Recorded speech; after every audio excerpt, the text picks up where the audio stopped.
আজকের এই ভিডিওতে আমরা রায় মার্টিন ফসমিত্রার ষষ্ঠ শ্রেণী তৃতীয় পরীক্ষায় মূল্যায়ন 2025 অর্থাৎ ফাইনাল এক্সামের পরিবেশ বিজ্ঞান বিষয়ে যে 8 দাগের প্রশ্নপত্রটি রয়েছে অর্থাৎ ডিএইচ ভারত সেবাশ্রম সংঘ প্রণব বিদ্যাপীঠ এইচএস বিদ্যালয়ের সমস্ত প্রশ্নের উত্তরগুলি সমাধান করব।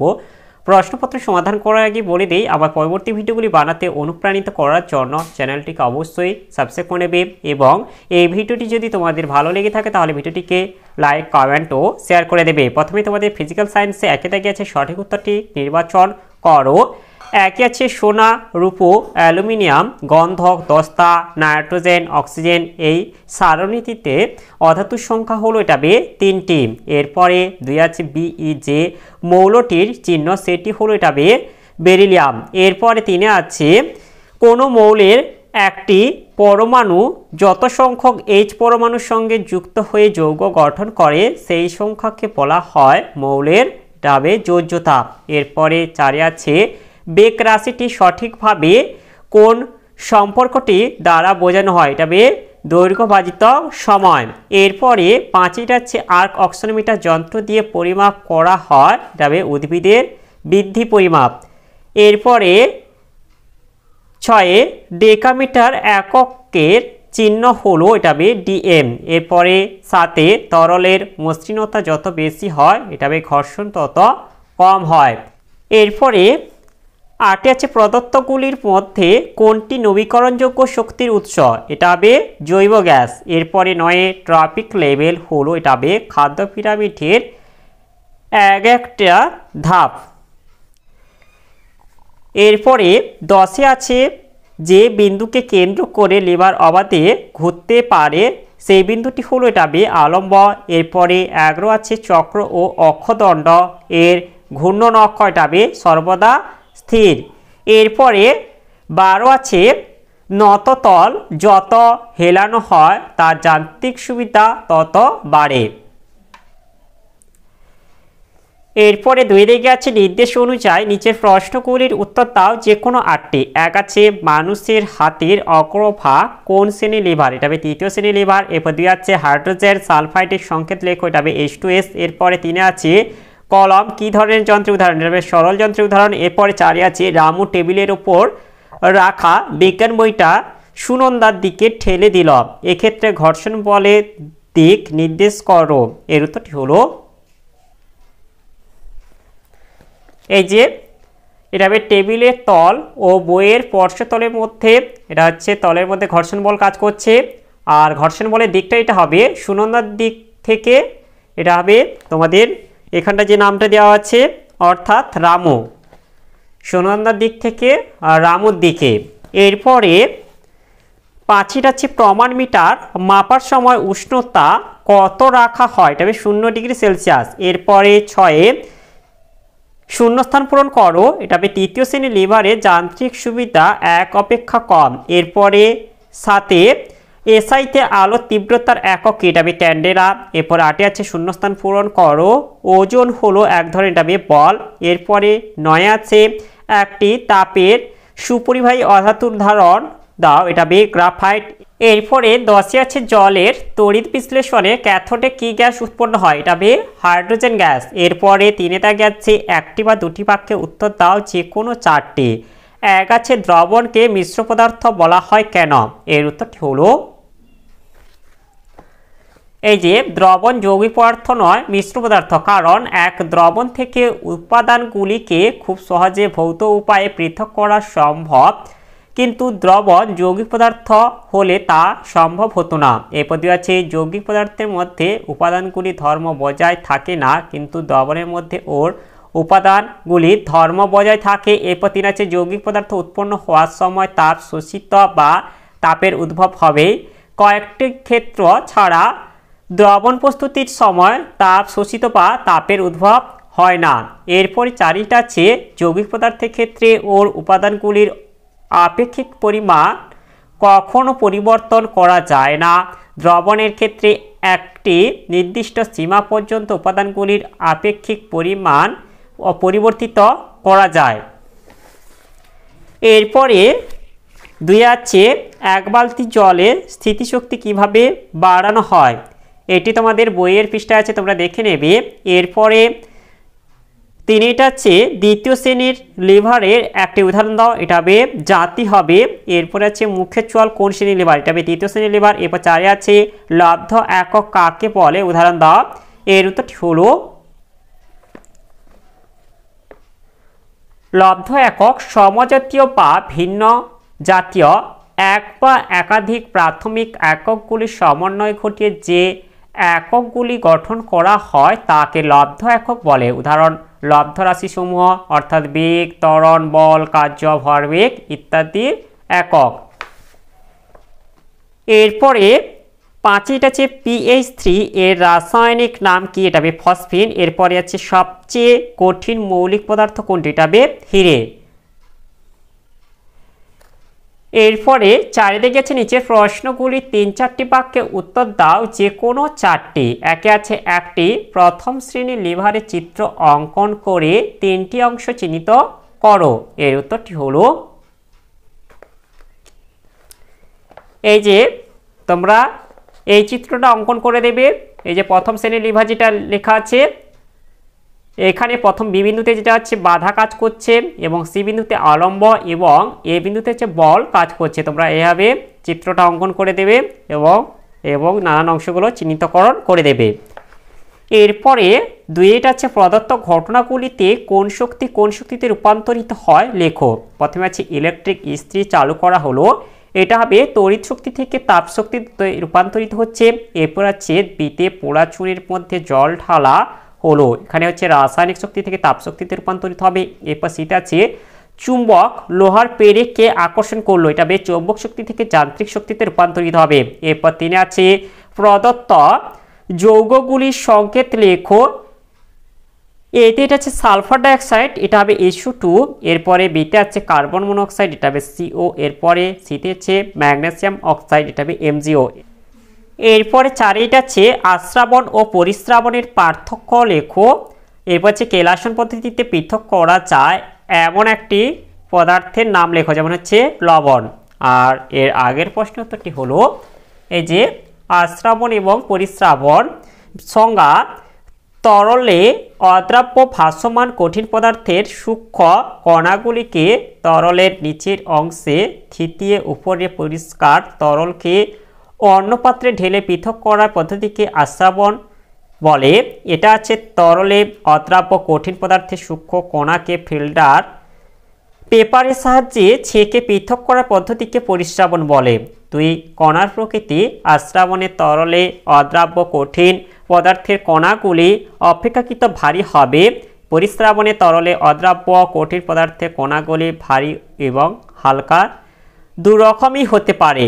এরপরে 3 আছে প্রয়োজনীয় সময় আশ্রাবণ পদ্ধতিতে অপেক্ষাকৃত বেশি সময় লাগে, পরিশ্রাবণ পদ্ধতিতে অপেক্ষাকৃত কম সময় লাগে। এরপরে 4 হচ্ছে ফিল্টারে কাগজের প্রয়োজনীয়তা। আশ্রাবণ পদ্ধতিতে ফিল্টার কাগজের প্রয়োজন হয় না, পরিশ্রাবণ পদ্ধতিতে ফিল্টার কাগজের প্রয়োজন হয়। এরপরে আছে বিশুদ্ধতা। এক্ষেত্রে মিশ্রণ পৃথক করার পর প্রাপ্ত তরল মোটামুটি শুদ্ধ হয়, এই পদ্ধতিতে মিশ্রণ পৃথক করার পর প্রাপ্ত তরল বেশি শুদ্ধ হয়। এরপরে 6 পরীক্ষা পদ্ধতি। আশ্রাবণ পদ্ধতি খুব সহজ, পরিশ্রাবণ অপেক্ষাকৃত জটিল প্রক্রিয়া। এরপরে 5 আছে স্থিতিশক্তি কাকে বলে, শক্তি নিত্যতা সূত্রটি লেখো। এর উত্তরগুলি হলো স্থিতিশক্তি স্বাভাবিক অবস্থান বা আকৃতির পরিবর্তনের ফলে স্থির অবস্থায় থাকা কোনো বস্তুতে সঞ্চিত শক্তিকে স্থিতিশক্তি বলা হয়। উদাহরণ সংকুচিত স্প্রিং এ সঞ্চিত শক্তি স্থিতিশক্তির উদাহরণ। এরপরে যেটা আছে শক্তি নিত্যতা সূত্রটি হলো শক্তিকে সৃষ্টি বা ধ্বংস করা যায় না, শক্তিকে কেবলমাত্র এক রূপ থেকে অন্য রূপে রূপান্তরিত করা যায়। মহাবিশ্বে মোট শক্তির পরিমাণ নির্দিষ্ট এবং অপরিবর্তনীয়। এরপরে লাইফ সায়েন্সে আছে 1 দাগে সঠিক উত্তরটি বাছাই করে বাক্যটি সম্পূর্ণ করো যে কোনো 8টি। 1 আছে জলের রেশম যে ধরনের উদ্ভিদ সেটি হলো, এটা হবে শ্যাওলা। এরপর 2 আছে সরাসরি বাচ্চা প্রসব করে, এটা হবে চন্দ্রবোড়া। এরপর 3 আছে দোকান থেকে প্লাস্টিকের ব্যাগ নিতে অস্বীকার করা, এটি ফোরার পদ্ধতির কোনটি উদাহরণ? এটা হবে রিফিউজ। এরপরে 4 আছে দক্ষিণ ভারতে বাঘকে বলা হয়, এটা হবে পুলি। এরপর 5 আছে একই বৈশিষ্ট্যযুক্ত জীবকে বলা হয়, এটা হবে প্রজাতি। এরপর 6 বুদবুদের সাহায্যে বাসা তৈরি করে, এটা হবে প্যারাডাইস। এরপরে 7 শুষ্নি শাক হলো এক ধরনের, এটা হবে টেরিডোফাইটা। এরপরে 8 পচা শাকসবজি ও ফলকে জৈব সার বানানোর পদ্ধতিটি হলো, এটা হবে রিসাইকেল। এরপরে 9 ভুল শব্দজোটটি নির্বাচন করো। এখানে হচ্ছে শিম্পাঞ্জি পরিযায়ী, এটা হবে ভুল হবে। এরপরে 2 দিকে যেটা আছে নির্দেশ অনুযায়ী নিম্নলিখিত প্রশ্নগুলির পূর্ণবাক্যে উত্তর দাও যে কোনো সাথে। প্রথমে শূন্যস্থান পূরণ করো। প্রথমে 1 আছে, এটা হবে লাল পিঁপড়ে যুদ্ধে পটু হবে। এরপরে 2 এটা হবে হেরিঙ্গাল হবে নামক এক ধরনের পাখি মাটিতে ডিম পাড়ে ও তা দেয়। এরপরে 3 আছে ফেলে দেওয়া জিনিস থেকে নতুন কাজের জিনিস তৈরি করাকে বলে রিইউজ। এরপরে 4 ফার্ন জাতীয় উদ্ভিদের পাতার নিচে বাদামি বা কালো রঙের পুটকি বা রেখার মধ্যে এটা হবে রেণু আছে। এরপরে এটা আছে একটি বাক্যে উত্তর দাও 5 দাগে জীব ও জড়ের মধ্যবর্তী পর্যায়ে অকোষীয় জীবটির নাম কি? এটা হবে ভাইরাস। এরপরে 6 তিমিরা কিভাবে নিজেদের মধ্যে যোগাযোগ রক্ষা করে? এর উত্তরটি হলো এই যে বেশিরভাগ তিমি প্রজাতিরা নিজেদের মধ্যে নানা প্রকার শব্দের মাধ্যমে নিজেদের মধ্যে যোগাযোগ রক্ষা করে। হামব্যাক তিমি সুরেলা গানের মাধ্যমে আওয়াজ করে নিজেদের মধ্যে যোগাযোগ রাখে। এরপরে 7 আছে ম্যালেরিয়া রোগ সৃষ্টি করে যে অণুজীব তাদের জীবজগতের কোন রাজ্যে রাখা হয়? এটা হবে প্রোটোজোয়া। এরপরে 8 কোন উদ্ভিদের দেহে মূল কাণ্ড পাতা ও ফুল নেই? এটা হবে শ্যাওলা। এরপরে 3 দাগে আছে সংক্ষিপ্ত উত্তর দাও যে কোনো 3টি। 1 আছে ফ্লাইয়াস কি? এটি পরিবেশে কিভাবে ক্ষতি করে? এর উত্তরটি হলো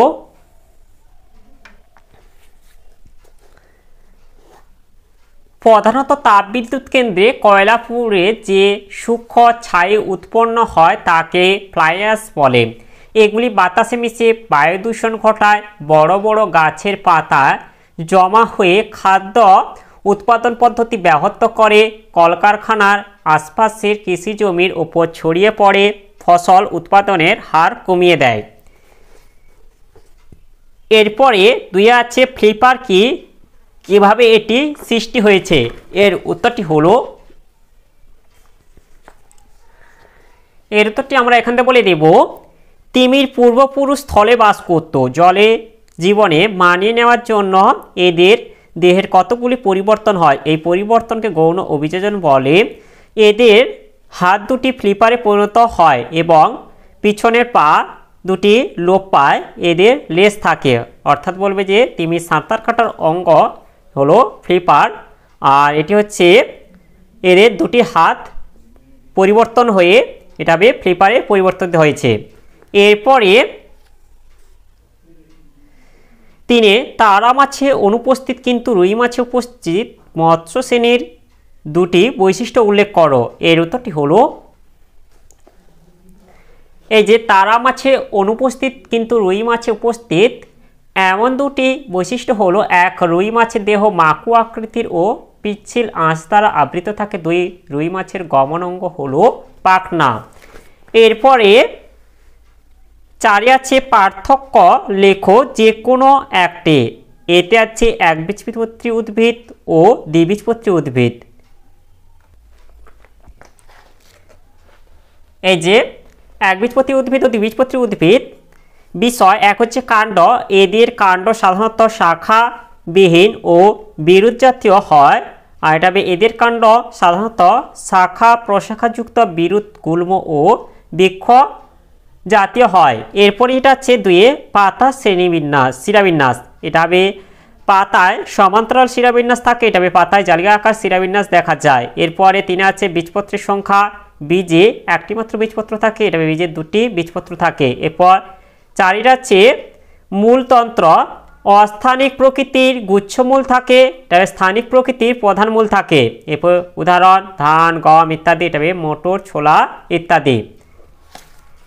এরপরে বিটিটা হচ্ছে ছত্রাক ও শৈবাল। এর উত্তরটি হলো এই যে শৈবাল ও ছত্রাক, যেটা এক হচ্ছে ক্লোরোফিল, এটা হবে থাকে, আর এখানে হবে থাকে না হবে। এরপর হচ্ছে দুই দেহের বর্ণ, এটা সাধারণত সবুজ বর্ণের হয়, এটা হবে সাদা বা ধূসর বর্ণের হয়। এরপরে এটা হচ্ছে প্রকৃতি, ক্লোরোফিল থাকা এরা নিজেদের খাদ্য নিজেরাই তৈরি করতে পারে, তাই এদের স্বভোজী বলে। এটা হবে ক্লোরোফিল না থাকায় এরা নিজেদের খাদ্য নিজেরা প্রস্তুত করতে পারে না, তাই এরা পরভোজী প্রকৃতির। এরপর হচ্ছে 4 বাসস্থান, সাধারণত জলাশয় ও ভিজে মাটিতে জন্মায়, এটা সাধারণত পচা গলিত জৈব বস্তুর ওপর জন্মায়। এরপর হচ্ছে উদাহরণ, এটা স্পাইরোগাইরা, ভলভক্স, ক্লোরেয়া, এটা ইস্ট, মিউকর, পেনিসিলিয়াম প্রভৃতি। এরপরে 5 আছে আলু ও কুমড়ো গাছের একটি সাদৃশ্য ও একটি বৈসাদৃশ্য লেখো। এর উত্তরটি হলো এই যে আলু ও কুমড়ো গাছ, এর হচ্ছে মিল অর্থাৎ সাদৃশ্য হলো দুটি ছোট বিরুৎ জাতীয় উদ্ভিদ, এটা হবে সাদৃশ্য। আর বৈসাদৃশ্য বা অমিল যেটা, এটা হবে কুমড়ো গাছ লতিয়ে চলে, আলু গাছ সোজাভাবে দাঁড়িয়ে থাকে। এরপরে চারিদিকে আছে নিচের প্রশ্নগুলির উত্তর দাও। একে আছে বর্জ্য পদার্থ কাকে বলে, এই পদার্থের প্রকারভেদ সম্বন্ধে লেখো। এর উত্তরটি হলো বর্জ্য পদার্থ মানুষের দৈনন্দিন জীবনে বিভিন্ন কাজে লাগার পর প্রয়োজনের অতিরিক্ত অবাঞ্ছিত পদার্থ এবং শিল্প কারখানা, কৃষিক্ষেত্র, হাসপাতাল ও অন্যান্য বিভিন্ন স্থানের আবর্জনা বা ব্যবহার অযোগ্য যে সমস্ত পদার্থ পরিবেশের পক্ষে ক্ষতিকারক তাদের বর্জ্য পদার্থ বলে। বর্জ্য পদার্থের প্রকারভেদ গঠন অনুযায়ী: কঠিন বর্জ্য পদার্থ, তরল বর্জ্য পদার্থ, গ্যাসীয় বর্জ্য পদার্থ, তেজস্ক্রিয় বর্জ্য পদার্থ। এরপর 2 আছে প্রকৃতি অনুযায়ী। প্রকৃতি অনুযায়ী হচ্ছে সাধারণ বর্জ্য পদার্থ, বিষাক্ত বর্জ্য পদার্থ, বিপজ্জনক বর্জ্য পদার্থ, পারমাণবিক বা তেজস্ক্রিয় বর্জ্য পদার্থ। এরপরে উৎস অনুযায়ী হচ্ছে গৃহস্থালির বর্জ্য পদার্থ, কৃষি জমির বর্জ্য পদার্থ, মিউনিসিপ্যালিটির বর্জ্য পদার্থ, শিল্প কারখানার বর্জ্য পদার্থ, চিকিৎসা সংক্রান্ত বর্জ্য পদার্থ, গৃহস্থালী ও অন্যান্য প্রাণীর বর্জ্য। এছাড়া আছে গৃহ নির্মাণ শিল্পে বর্জ্য। এরপরে এটা আছে বিশ্লিষ্ট হওয়ার ক্ষমতা অনুযায়ী। প্রথমে আছে ভঙ্গুর বা জৈব বিশ্লেষক বা বায়োডিগ্রেডেবল বর্জ্য পদার্থ। এছাড়া আছে অভঙ্গুর বা জৈব অবিশ্লেষক বা নন বায়োডিগ্রেডেবল বর্জ্য পদার্থ। এরপরে 2 আছে শিম্পাঞ্জি মানুষের মতো বুদ্ধিমান। বক্তব্যটি 3টি উদাহরণের সাহায্যে বুঝিয়ে দাও। এর উত্তরটি হলো এই যে এর উত্তরটি আমরা এখান থেকে বলে দেব। এদের মধ্যে শিম্পাঞ্জিকে মানুষের নিকটতম প্রতিবেশী বলে গণ্য করা হয়, কারণ শিম্পাঞ্জি মানুষের মতোই বুদ্ধিমান। মানুষ যেভাবে ছিপ দিয়ে মাছ ধরে খায় সেভাবেই আঙুল দিয়ে বা কাঠে ঢুকিয়ে এরা উই ঢিবি থেকে উই পোকা ধরে খায়। এদের কোনো লেজ থাকে না। হাতুড়ির মতো পাথর দিয়ে আঘাত করে খোলা ভেঙে এরা বাদাম খায়। প্রতি রাতে গাছের ডালে পাতার বাসা বানিয়ে ঘুমায়। এরা প্রায় 20 রকমের শব্দ সৃষ্টি করতে পারে এবং আকার ইঙ্গিতে অনেক কিছু বুঝিয়ে দিতে পারে। এরা সহজেই মানুষের বন্ধু হয়। এরপরে 3 যেটা আছে বাম স্তম্ভের সঙ্গে ডান স্তম্ভ মিলিয়ে লেখো। বাম স্তম্ভে আছে মাকড়সা, এটা হবে আর্থ্রোপোডা। এরপরে 2 আছে গোলকেমি, এটা হবে অ্যাক্সেলমিথেলমিস। এরপরে 3 আছে তারা মাছ, এটা হবে একাইনোডার্মাটা। এরপরে 4 আছে কেঁচো, এটা হবে অ্যানেলিডা। এরপরে 5 আছে চ্যাপ্টা কৃমি, এটা হবে প্লাটিহেলমিনথিস। এরপরে অক্টোপাস যেটা আছে এটা হবে মোলাস্কা। তাহলে আজকের ভিডিওতে আমরা ষষ্ঠ শ্রেণী পরিবেশ বিজ্ঞান বিষয়ে যে 8 নম্বর প্রশ্নপত্রটি ছিল তা আজ সমাধান করলাম। আর ভিডিওটি শেষ করার আগে বলে দিই, তোমরা যারা এখনো পর্যন্ত আমার চ্যানেলটিকে সাবস্ক্রাইব করোনি অবশ্যই চ্যানেলটিকে সাবস্ক্রাইব করে নাও এবং বেল আইকনটি অল করে দাও পরবর্তী ভিডিওগুলি নোটিফিকেশন তাড়াতাড়ি পাওয়ার জন্য।